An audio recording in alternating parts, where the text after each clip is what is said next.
Very good morning to all of you. Welcome you all class 11 economics. Okay.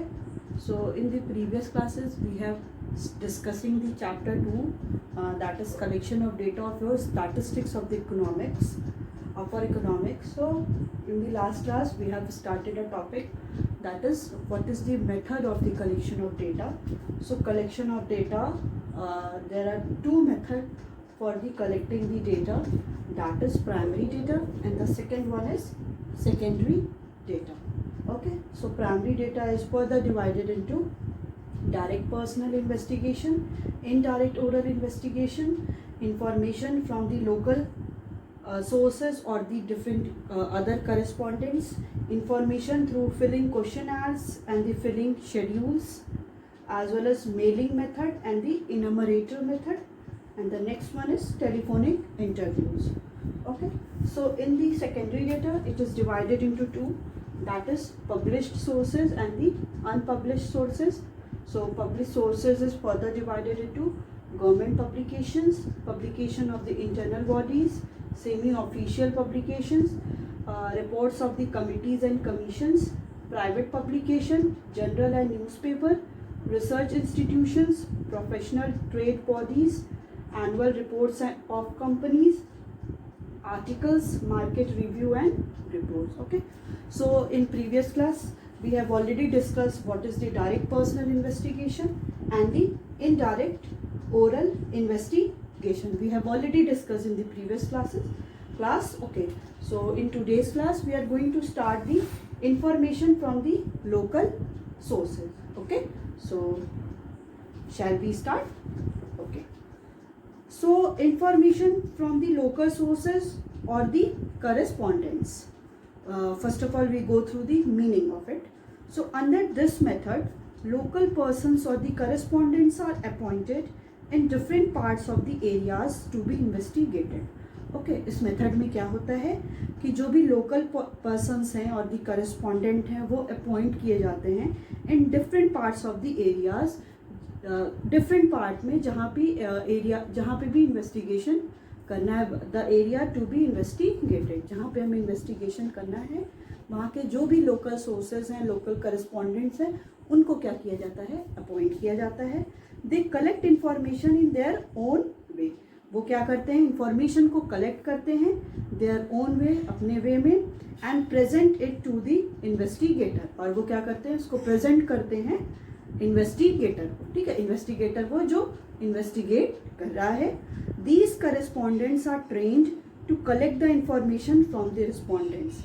ठीक है, ये जो सारे करेस्पॉन्डेंट होते हैं वो क्या होते हैं, जो भी लोकल पर्सन है, दे ऑल आर ट्रेन्ड, वो ट्रेंड होते हैं to collect the information from the respondents, कि कैसे इंफॉर्मेशन कलेक्ट करना है फ्रॉम द रिस्पॉन्डेंट, जो रिस्पॉन्ड करेगा उनसे डेटा को कैसे इंफॉर्मेशन को हम क्या कर सकते हैं, कलेक्ट कर सकते हैं. Okay, so radio and newspaper agency generally obtain information about strikes, theft, accident etcetera by this method. ठीक है, जो भी रेडियो और न्यूज़पेपर की एजेंसीज होती हैं, आप देखते होंगे डिफरेंट एरिया में क्या है, न्यूज़ मीडिया वाले जाके कि कैसे एक्सीडेंट हुआ या कैसे थेफ्ट हुआ, वो क्या है अपने कैमरा और माइक को लेके जाके पूछते हैं ना कि अगल बगल जाके कि इस एरिया में कैसे हुआ एक्सीडेंट. तो वो लोग क्या है, डिफरेंट करेस्पॉन्डेंट जो होते हैं उनको इन्फॉर्मेशन देते हैं. Okay, so example is it is adopted by the government department to get estimates regarding the crop.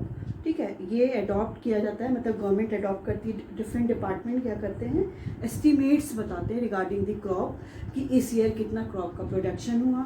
Wholesale price index number, price index number क्या होता है, अभी हम लोग लास्ट चैप्टर है हमारा इसी स्टैटिस्टिक्स में हम लोग पढ़ेंगे कि wholesale price index number, as well as other area of public interest, जो भी अदर एरिया है पब्लिक इंटरेस्ट का, उससे रिलेटेड इंफॉर्मेशन क्या है, डिफरेंट गवर्नमेंट डिपार्टमेंट क्या करता है, वो प्रोवाइड करता है. ओके, तो information from the local sources और करस्पॉन्डेंट, लोकल सोर्सेज और द करस्पॉन्डेंट्स का मतलब यही है कि जो भी सारी इंफॉर्मेशन है वो क्या कर, जो भी लोकल सोर्स है मतलब उनसे क्या किया जाता है, इंफॉर्मेशन को कलेक्ट किया जाता है.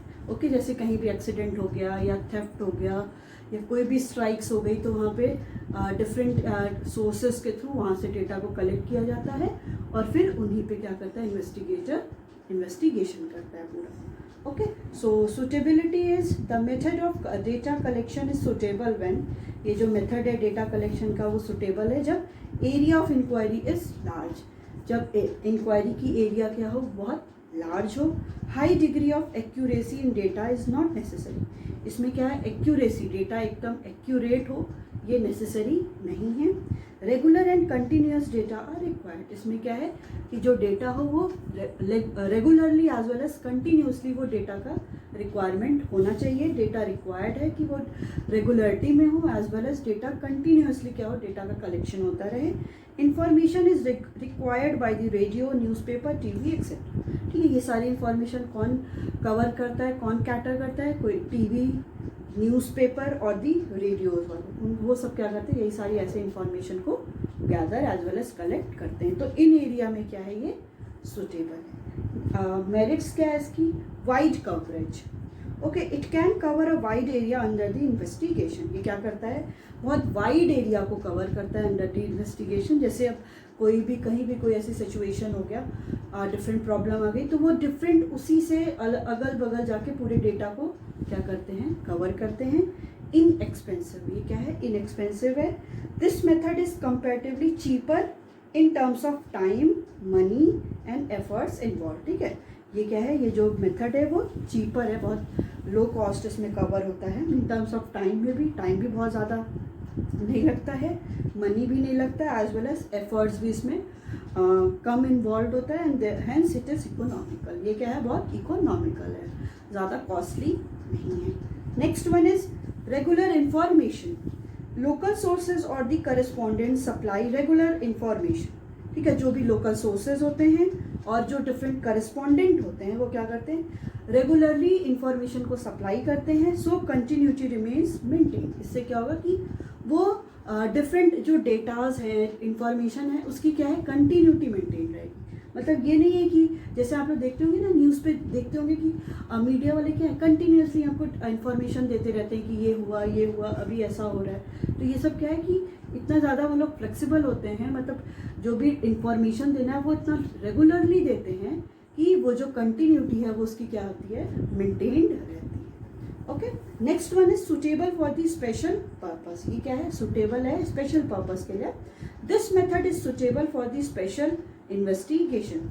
ये मेथड क्या है, सुटेबल है स्पेशल इन्वेस्टिगेशन, कुछ स्पेशल इन्वेस्टिगेशन के लिए. Example, when information regarding the agriculture crops from different grain market for the construction of index number of prices needed. जब इंफॉर्मेशन हमें किससे चाहिए, एग्रीकल्चरल क्रॉप से, मतलब कितना क्रॉप का प्रोडक्शन हुआ from the different grain market. अलग अलग मार्केट है, वहाँ से अगर इंफॉर्मेशन चाहिए कि कितना क्रॉप का प्रोडक्शन हुआ for the construction of index number. अगर हमें प्रॉपरली इंडेक्स नंबर बनाना होता है, जब हम कंपैरेटिवली स्टडी करते हैं कि यहाँ से कितना प्रोडक्शन हुआ, वहाँ से कितना प्रोडक्शन हुआ, तो जब ये सारे की प्राइस की नीड होती है कि कितना वहाँ पे जो प्रोडक्शन हो रहा है एग्रीकल्चर क्रॉप का, या कहीं किसी और एरिया में एग्रीकल्चर क्रॉप का प्रोडक्शन हो रहा है, तो उसकी प्राइस क्या है डिफरेंट क्रॉप की, इसके लिए क्या करते हैं, हम इसको यूज़ करते हैं. तो ये क्या है, स्पेशल पर्पस के लिए यूज़ होता है.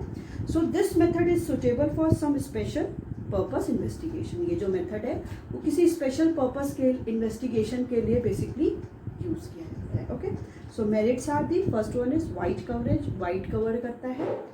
इनएक्सपेंसिव, कॉस्टली नहीं है. रेगुलर इंफॉर्मेशन, इसमें जो इंफॉर्मेशन होती है वो regularly as well as continuous information मिलती रहती है. As well as it is suitable for the special investigation. किसी स्पेशल पर्पस के लिए, किसी स्पेशल इन्वेस्टिगेशन के लिए इसे यूज़ किया जाता है. Okay, next one is demerits. इसकी डीमेरिट्स क्या है, lack of accuracy. Okay, since this method gives rough and approximate result, the data collected are not very accurate. ये जो इंफॉर्मेशन है, ये जो डेटा है, वो कैसे बहुत रफली कलेक्ट किया जाता है. ठीक है, बहुत अप्रॉक्सीमेट, ऐसा नहीं है कि एकदम जैसे ऐसे होता है ना कि कोई भी टीवी या न्यूज़पेपर वाले जाते हैं तो कहते हैं इतने लोग की मरने की, या कहीं पे कुछ हो गया, अटैक हो गया, तो इतने लोग की मरने की आशंका है. मतलब they are not very sure, क्योंकि वो फ्लक्चुएट भी कर सकता है, मे बी इट इंक्रीजेज और मे बी इट डिक्रीजेज. तो ये क्या है, एकदम श्योर एंड सर्टेन नहीं होता, एकदम फिक्स नंबर नहीं आता किसी भी चीज़ का, क्योंकि रफ अप्रॉक्सीमेट रिजल्ट होता है. Okay, so the data collected are not very accurate. जो डेटा कलेक्ट हो रहा है वो क्या है, बहुत ही एक्यूरेट नहीं होता है। Next one is no originality. इसमें क्या है, कोई भी ओरिजिनलिटी नहीं है। Original data are not obtained due to lack of personal contact. Original data क्या है, वो ऑब्टेन्ड नहीं होता है due to lack of personal contact. कोई भी पर्सनल कॉन्टैक्ट, अब कहीं पे भी कोई एक्सीडेंट हुआ है या कुछ हुआ है तो पर्सनल कॉन्टैक्ट तुरंत तो हो नहीं पा रहा है। तो ओरिजिनल डेटा क्या है, वो कलेक्ट नहीं हो पाता है क्योंकि डायरेक्ट कॉन्टैक्ट रिस्पॉन्डेंट के साथ नहीं हो रहा है। क्योंकि जहाँ पे कोई सिचुएशन हुई है, कंडीशन हुई है, तो वहाँ पे हम डायरेक्टली कॉन्टैक्ट तो उस इंडिविजुअल से नहीं कर पा रहे ना, तो वहाँ पे क्या है, एग्जैक्ट जो डेटा है वो कलेक्ट नहीं हो पाता है। Okay, next one is biased. The data collected from the correspondents may suffer from the personal biasness of the correspondent and may not be reliable। ये जो डेटा कलेक्ट होता है करस्पॉन्डेंट से, जो भी लोकल सोर्सेज से, वो क्या होता है, may suffer from the personal biasness. वो पर्सनल, कोई भी इन्वेस्टिगेटर का कोई पर्सनल बायसनेस होगा तो वो उससे भी क्या करता है, सफ़र करता है ऑफ द करस्पॉन्डेंट। किसी भी करस्पॉन्डेंट के साथ उसका कोई बायसनेस है तो उससे भी क्या करता है, डेटा अफेक्ट करता है and may not be reliable. वो क्या है, वो ऑथेंटिक भी नहीं होता है। Okay, so time consuming. There may be delay in the collection of data by this method. इसमें क्या होता है, समटाइम डिले भी हो जाता है, लेट भी हो जाता है to collecting the data. if it involve a lot of time to collect the data by the correspondent। ठीक है, इसमें क्या होता है, बहुत ज़्यादा टाइम कंज्यूमिंग भी होता है क्योंकि करस्पॉन्डेंट, डिफरेंट करस्पॉन्डेंट्स के पास जाके, लोकल सोर्सेज के पास जाके इंफॉर्मेशन को कलेक्ट करने में ये बहुत ज़्यादा टाइम टेकिंग भी हो जाता है। Next one is lack of uniformity. इसमें क्या है, यूनिफॉर्मिटी में भी लैकनेस है। So since data are collected by the number of local sources, local person और द करस्पॉन्डेंट, जो डेटा है वो किसके थ्रू कलेक्ट हो रहा है, कोई भी लोकल सोर्स है या करस्पॉन्डेंट्स के through, there is lack of uniformity in data collection. इसमें क्या है कि जो यूनिफॉर्मिटी है वो भी क्या है, इसमें लैकनेस होती है क्योंकि लोकल पर्सन से और डिफरेंट नंबर ऑफ पर्सन से, लोकल करस्पॉन्डेंट से डेटा को कलेक्ट किया जा रहा है, तो यहाँ पे क्या चांसेस हो जाती है कि यूनिफॉर्मिटी भी नहीं होती। Sometimes there is lack of uniformity in this information from the local sources। Okay, so it is all about your information from the local sources or the correspondent। ठीक है, कोई भी information क्या है, वो डायरेक्टली रिस्पॉन्डेंट से ना पूछ के जो भी लोकल सोर्स है, जो जहाँ पे कोई भी सर्कमस्टांसेस हुआ है, वहाँ से क्या किया जाता है, डेटा को कलेक्ट किया जाता है। Okay, next one is information through filling questionnaires and the filling schedules. ठीक है, नेक्स्ट क्या है कि इंफॉर्मेशन हम कहाँ से करेंगे, जो भी डिफरेंट क्वेश्चनर्स हैं। ओके, क्वेश्चनर्स में क्या होता है, लिस्ट ऑफ क्वेश्चंस होते हैं and the filling the schedules. जो भी शेड्यूल्स होते हैं, शेड्यूल्स में भी ऐसी क्वेश्चंस होते हैं, तो उनको फिल करके इंफॉर्मेशन को कलेक्ट किया जाता है। So under this method data are collected by the preparing a questionnaire. इसमें क्या किया जाता है कि इस मेथड में डेटा कैसे कलेक्ट किया जाता है, एक क्वेश्चनर को प्रिपेयर करके। ओके, एक क्वेश्चनर प्रिपेयर किया जाता है। जैसे जिस टॉपिक से रिलेटेड आपको रिसर्च करना है, डेटा कलेक्ट करना है, तो उससे रिलेटेड क्वेश्चंस होगा कि फर्स्ट ऑफ ऑल ये कि नेम, ठीक है, आपकी एज, या फिर आपका सेक्स क्या है, फिर इसके बाद लिस्ट ऑफ क्वेश्चंस होंगे कि जिस टॉपिक से आप रिसर्च करना चाह रहे हो, जिस टॉपिक पे आप डेटा को कलेक्ट करना चाह रहे हो, उस टॉपिक से रिलेटेड होगा कि आपको अगर आपको ऐसा इन्वायरमेंट दिया जाए तो आप कैसा फील करोगे, जैसा टॉपिक है। ठीक है, जो भी टॉपिक हम लेते हैं, अगर स्टूडेंट की अंडरस्टैंडिंग को चेक करने के लिए लेते हैं कि स्टूडेंट अगर ऑनलाइन क्लास किया जा रहा है तो उसको कितनी अंडरस्टैंडिंग है, तो इस पे अगर किसी को कोई सर्वे करना है, डेटा कलेक्ट करना है, तो ऐसे इस पे क्वेश्चंस पूछ लेगा कि कितना आपको ईजिली समझ में आता है, इंटरनेट की फैसिलिटी, इज इट अफेक्टेड और नॉट, ऐसे सारे लिस्ट ऑफ क्वेश्चंस रहेंगे। इसी को क्या बोलते हैं, questionnaire statement. Okay, so under this method data are collected by the preparing a questionnaire. ठीक है, सबसे पहले क्या होता है, इस मेथड में हम क्वेश्चनर को बनाते हैं। सबसे पहले क्वेश्चनर बनाएंगे, keeping in mind the objective of study. हम क्या है, इस जो भी क्वेश्चनर को बनाएंगे उसमें ये हमेशा माइंड में कीप करेंगे कि उसका ऑब्जेक्टिव क्या है, कि हम ये क्यों बना रहे हैं। बिना ऑब्जेक्टिव के हम इस क्वेश्चंस को ड्रॉ नहीं कर सकते। So there should be a objective of the study का ऑब्जेक्टिव होना चाहिए कि अगर हम पूछना चाह रहे हैं कि स्कूल आपकी एजुकेशन की क्वालिटी पे, ऑनलाइन क्लास की क्वालिटी पे, तो क्वेश्चंस किस पे है, आपके डिफरेंट हॉबीज़ पे। ऐसा नहीं होना चाहिए। जो आपकी स्टडी का ऑब्जेक्टिव है, जो आप जिस टॉपिक पे आप स्टडी करना चाह रहे हो, जो आप पढ़ाना चाह रहे हो, जिससे आप आंसर चाह रहे हो, उसी से रिलेटेड क्या होंगे, क्वेश्चंस भी होंगे। Okay, so a questionnaire consist of a list of question pertaining to the investigation. ठीक है, जो इसमें क्या होता है, क्वेश्चनर में क्या होता है, लिस्ट ऑफ क्वेश्चंस होते हैं pertaining to the investigation. Basically किस लिए ये प्रिपेयर किए जाते हैं, फॉर द इन्वेस्टिगेशन के लिए क्या है, ये सारे क्वेश्चंस को प्रिपेयर किया जाता है। Okay, so there are 2 ways of the collecting data on the basis of questionnaires. ठीक है, 2 वेज हैं कि डेटा को कलेक्ट करने के on the basis of questionnaire बना के 2 मेथड है कि डेटा को हम कैसे कलेक्ट करेंगे। थ्रू दी मेलिंग मेथड, पहला क्या है, मेल करके करेंगे, and second one is enumerators method. Second क्या है, enumerator method. Okay, so first one is mailing method. कि मेलिंग मेथड क्या है। So in this method a questionnaire prepared according to the objective of the study.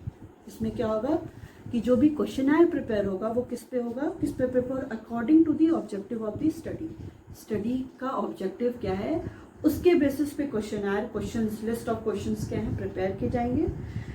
Is mailed to the informants. अब इसको क्या कर दिया जाएगा कि मेल कर दिया जाएगा।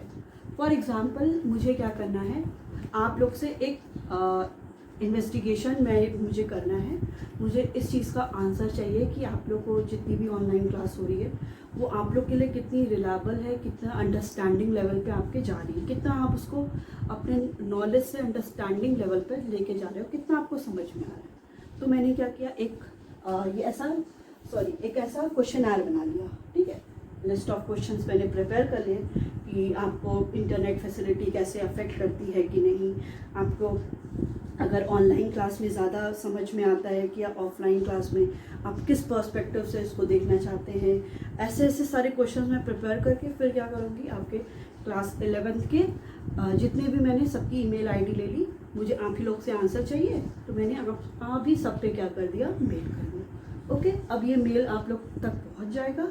आप लोग अब क्या करोगे, उस आपने जैसी क्वेश्चंस ओपन किया, आपको दिखा और आप उस पर क्या करोगे, अपना जो जो आंसर होगा उसको आप फिल करके फिर मुझे मेल को फॉरवर्ड करोगे। ओके, यही होता है। तो देख लीजिए एक बार। So according to the objective of the study is mail to the informants. जो भी इन्फॉर्मेंट्स हैं उनको ये मेल किया जाता है with the request to answer and return them within a specified time period. इस रिक्वेस्ट के साथ कि आप इनका आंसर करिए and return them within a specified time period. ठीक है, आप इसको रिटर्न करिए, आप इसको पहले आंसर करिए, फिर इसको रिटर्न कर दीजिए with the specified time period. कि मैं क्या कर दूँगी, आप लोगों को ये दे दिया कि आज क्या है, आज मैं आप लोग को मंडे को ये क्वेश्चंस दे रही हूँ, आप लोग को इसको वेडनेसडे तक क्या करना है, दे देना है। तो आप लोग के पास टाइम पीरियड फिक्स्ड हो गया और मैं ये बोलूँगी कि इसको आप लोग को आंसर करना है and then return to it. Okay, and assurance is given that the answers will be confidential. एक ये भी एश्योरेंस दिया जाएगा, आपको ये भी एश्योर किया जाएगा कि ये जो आपके आंसर्स हैं इट शुड बी कॉन्फिडेंशियल। वो क्या होंगे, वो कॉन्फिडेंशियल ही होंगे, ये किसी के साथ शेयर नहीं किया जाएगा। ऐसा नहीं कि मैं आपका आंसर किसी और को बता दूंगी, नहीं, इतना मैं आप लोग को एश्योर भी करूँगी कि ये क्या है, ये कॉन्फिडेंशियल ही रहेगा। Okay, such a questionnaire generally have a prepared posted stamp affix to it. इसमें ये सारे जो क्वेश्चनर्स होते हैं उस पर क्या है, प्रीपेड पोस्टेड स्टैम्प भी लगा होता है, मतलब इस वाले पे स्टैम्प भी किया जाता है, इनको अफिक्स भी किया जाता है।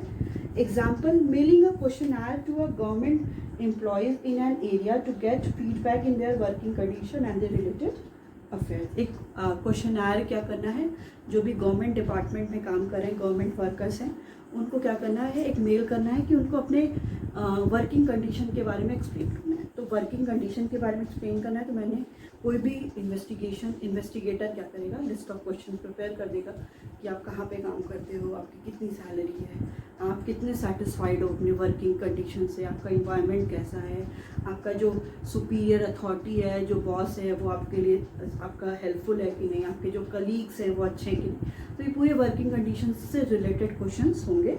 अब वो क्या करेगा, कोई भी इन्फॉर्मेंट, कोई भी गवर्नमेंट वर्कर वो उसको फिल करेगा and then send it back to the investigator. वो इन्वेस्टिगेटर को फिर वो बैक सेंड कर देगा फिर से दोबारा, और उनको एक ये भी अश्योर करेगा इन्वेस्टिगेटर कि ये आपका क्या रहेगा, कॉन्फिडेंशियल रहेगा। Okay, so suitability is this method can be applied when, ये मेथड तभी अप्लाइड होगा जब area under investigation is very wide, कि जो एरिया है, जो इन्वेस्टिगेशन की जो एरिया है वो क्या है, बहुत ही वाइड है। ठीक है, इन्वेस्टिगेशन हम जहाँ करना चाह रहे हैं वो बहुत ब्रॉड एरिया है, वहाँ पे होगा।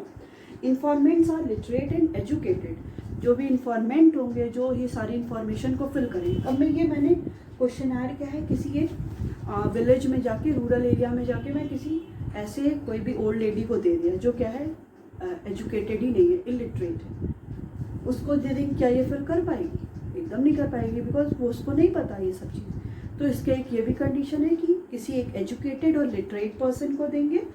When original first hand data are required, जब हमें क्या है, ओरिजिनल फर्स्ट हैंड डेटा ही चाहिए। मुझे ये क्वेश्चन ऐसा नहीं कि किसी ने भेज दिया फिर मैं उसको क्या करी, कॉपी पेस्ट करी, नहीं। अगर ओरिजिनल डेटा चाहिए तभी इसको हम यूज़ करेंगे। As well as when it is compulsory by law to fill question as, ये लॉ के थ्रू क्या है, एकदम एश्योर हो गया, क्योंकि जब हमने यहाँ पे एक लीगली स्टैम्प लगा दिया तो ये अफिक्स कर दिया ना कि लॉ के थ्रू ही है। तो ये जब अफिक्स कर दिया जाएगा यहाँ पे कि कोई लॉ के थ्रू, तभी वो क्या किया जाएगा, उस क्वेश्चनर को फिल किया जाएगा। Okay,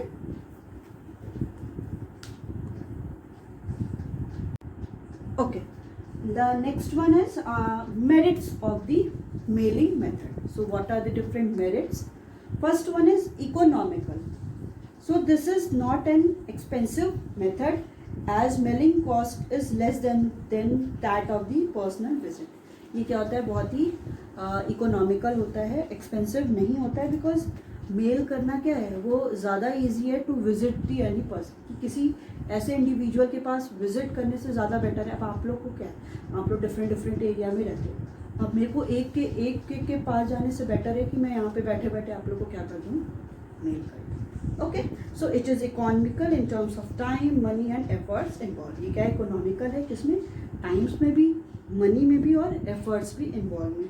wide coverage, so large fields can be studied under this method, कि लार्ज एरिया हम इसमें क्या कर सकते हैं, स्टडी कर सकते हैं। This method is convenient when informants are spread over a vast geographical area to be investigated। ये मेथड क्या है, convenient है जब informant क्या है वो spread over a vast geographical area। ये उस कंडीशन के लिए ज़्यादा बेटर है जब क्या है, जो भी इंफॉर्मेंट है वो बहुत जियोग्राफिकल एरिया में क्या है, स्प्रेड आउट है। मतलब कोई इस सिटी में है, कोई उस सिटी में है, तो हमें हर जगह विजिट तो करना नहीं है, सिंपली मुझे क्या है, सबको मेल आईडी चाहिए मुझे और मैं सबको मेल कर दूँगी। Okay, next one is original and reliable.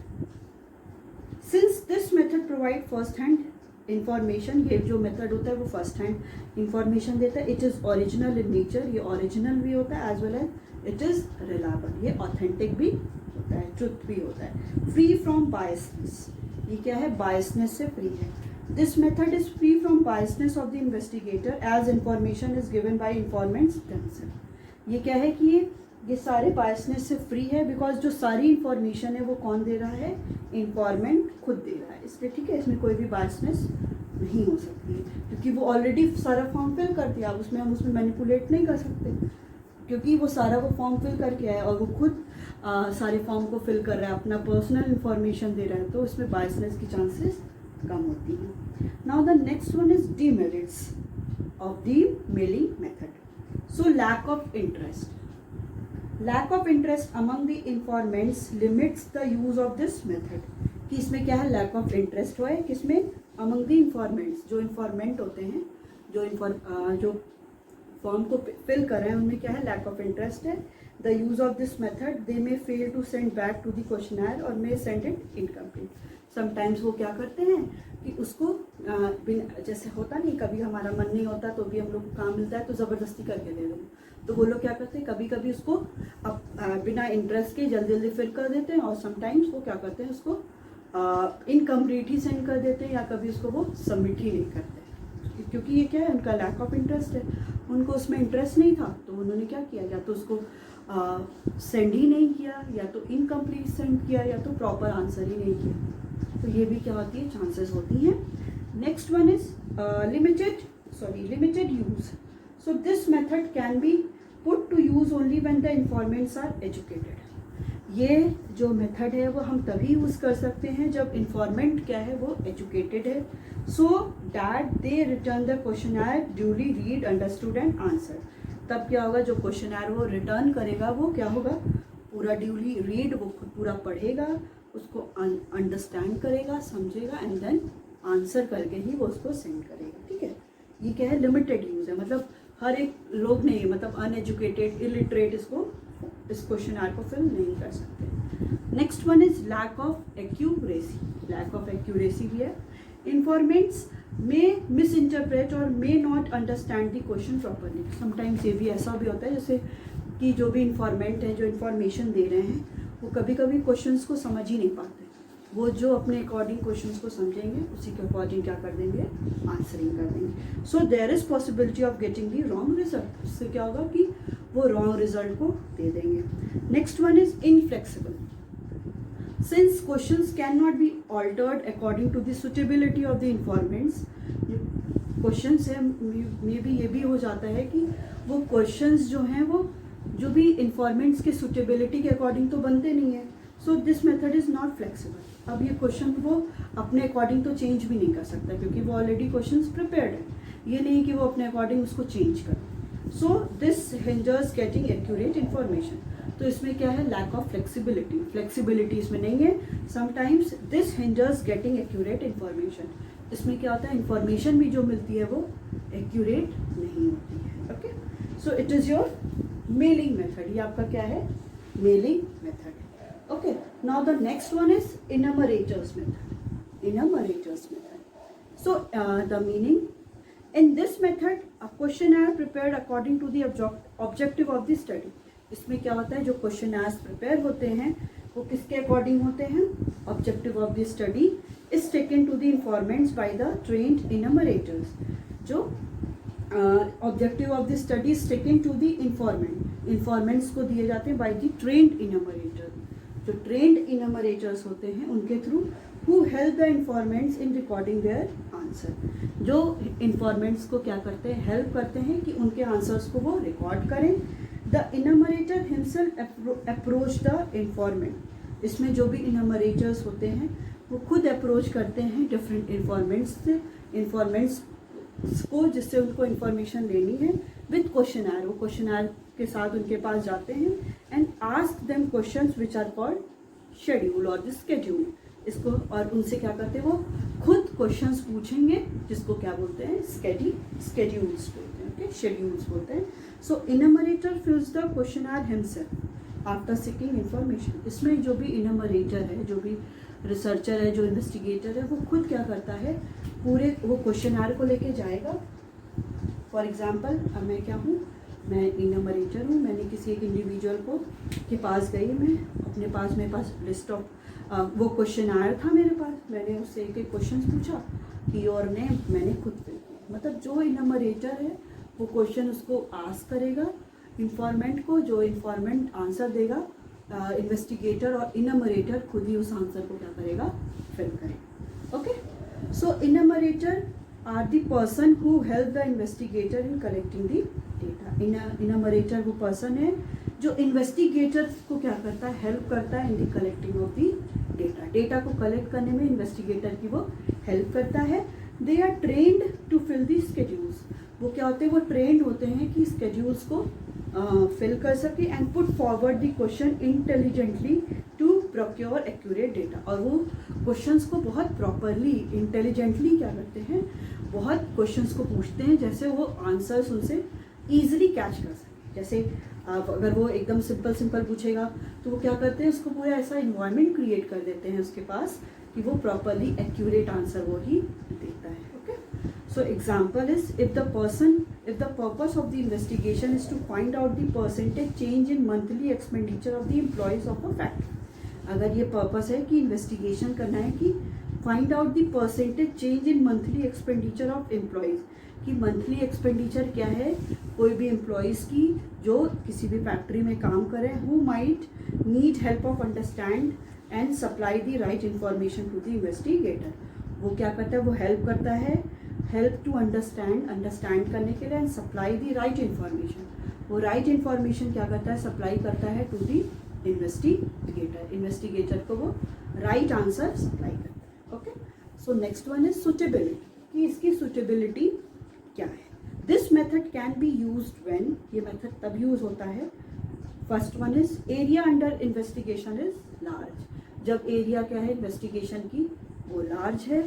Second one is study requires skilled investigator, जो भी स्टडी है वो क्या है रिक्वायर किसकी करिए, स्किल्ड इन्वेस्टिगेटर चाहिए।